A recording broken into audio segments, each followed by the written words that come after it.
ದೇಶದಲ್ಲಿ ಸಂವಿಧಾನ ಜಾರಿಯಾಗಿ ಇಂದಿಗೆ 72 ವರ್ಷ. ಈ ಹಿನ್ನೆಲೆಯಲ್ಲಿ ದೇಶದಲ್ಲಿ ಗಣರಾಜ್ಯೋತ್ಸವವನ್ನು ಆಚರಿಸಿ ವಿವಿಧ ಕಾರ್ಯಕ್ರಮಗಳನ್ನು ಹಮ್ಮಿಕೊಳ್ಳಲಾಗುತ್ತಿದೆ.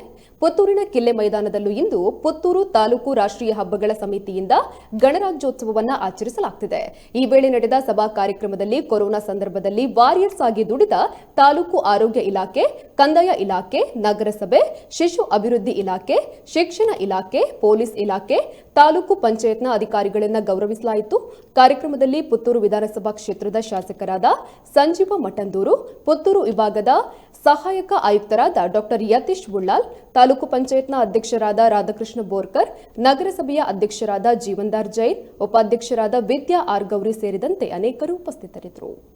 ಸಂಜೀವ ಮಠಂದೂರು ಇವರ ನೇತೃತ್ವದಲ್ಲಿ ಎಲ್ಲ ಅತಿಥಿ ಗಣ್ಯರ ಸಮ್ಮುಖದಲ್ಲಿ ಅತ್ಯಂತ ಗೌರವದಿಂದ ಸನ್ಮಾನಿಸುತ್ತಿದ್ದೇವೆ.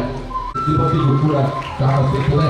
ಅದಕ್ಕೆ ಪ್ರಮುಖವಾದ ಕಾರಣ ತಾಲೂಕು ಆರೋಗ್ಯತೆಯನ್ನ ಮಾಡಿಕೊಂಡು ಎಲ್ಲರಿಗೂ ಸಮಾನ ಅವಕಾಶಗಳನ್ನು ಕೊಟ್ಟು ತಾಲೂಕು ಆಡಳಿತವನ್ನ ಈ ನಮ್ಮ ತಾಲೂಕು ಕೊರೋನಾ ವಾರಿಯರ್ಸ್ಗೆ ಕಟ್ಟೋಣ, ಆ ಮೂಲಕ ಸಾರ್ಥಕಗೊಳಿಸೋಣ ಅನ್ನುವ ಮನವಿಯನ್ನ ಮಾಡುತ್ತಾ ಎಲ್ಲರಿಗೆ ಗಣರಾಜ್ಯೋತ್ಸವ 2021 ತಾಲೂಕು ಆಡಳಿತ ಮತ್ತೊಂದು ಇಲಾಖೆ ಅಂತ ಹೇಳಿದ್ರೆ ಅದು ಪುತ್ತೂರು ನಗರಸಭೆ ಸಂಪೂರ್ಣವಾಗಿ ಮುಖ್ಯ ವೇದಿಕೆಗೆ ಸ್ವಾಗತಿಸ್ತಾ ಇದ್ದಾರೆ.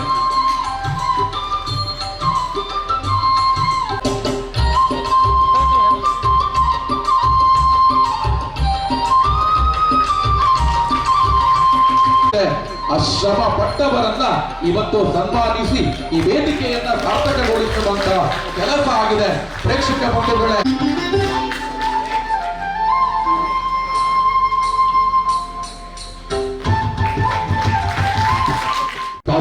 ನಾಡಿನ ಸಮಸ್ತ ನಾಗರಿಕ ಬಂಧುಗಳಿಗೆ 72ನೇ ಗಣರಾಜ್ಯೋತ್ಸವದ ಶುಭಾಶಯವನ್ನು ಸಲ್ಲಿಸ್ತಾ, ಸ್ವಾತಂತ್ರ್ಯ ಬಂದ ನಂತರ ಗಣರಾಜ್ಯೋತ್ಸವ ಆಚರಣೆ ಶುರುವಾದ ನಂತರ ಬಹುಶಃ ಇಂಥ ಮಹಾಮಾರಿ ಕೊರೋನಾದಂಥ ಕಾಯಿಲೆಗಳು ಇರಲಿಲ್ಲ.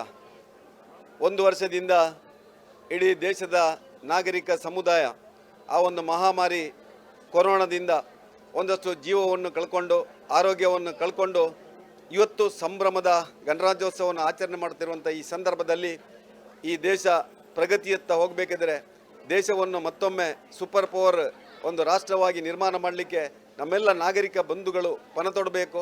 ಏನು ಪ್ರಜಾತಂತ್ರ ವ್ಯವಸ್ಥೆಯಲ್ಲಿ ನಮಗೆ ಸಂವಿಧಾನಬದ್ಧವಾದಂಥ ಹಕ್ಕು ಮತ್ತು ಕರ್ತವ್ಯಗಳನ್ನು ಕೊಟ್ಟಿದ್ದ ಆ ಹಕ್ಕು ಕರ್ತವ್ಯಗಳು ನನ್ನ ರಕ್ಷಣೆ ಮತ್ತು ನನ್ನ ನಾಗರಿಕ ಸಮಾಜದ ರಕ್ಷಣೆ ಅಂತೇಳಿ ಪ್ರತಿಯೊಬ್ಬ ನಾಗರಿಕರು ಆ ಸಂವಿಧಾನಕ್ಕೆ ಗೌರವ ಕೊಟ್ಟು ಮುನ್ನಡೆಯುವಂಥ ಜವಾಬ್ದಾರಿ ಕೂಡ ಈ ಸಂದರ್ಭದಲ್ಲಿ ಇದೆ ಅಂತ ಹೇಳ್ತಾ ಮತ್ತೊಮ್ಮೆ ಎಲ್ಲರಿಗೂ ಶುಭಾಶಯವನ್ನು ಸಲ್ಲಿಸಿ, ಎಲ್ಲ ನಮ್ಮ ಮಹಾಲಿಂಗೇಶ್ವರ ದೇವರು ಈ ಭಾಗದ ಜನರಿಗೆ ಆರೋಗ್ಯವನ್ನು ಕರುಣಿಸಲಿ ಅಂತೇಳಿ ಹಾರೈಸ್ತಾ ಇದ್ದೀನಿ.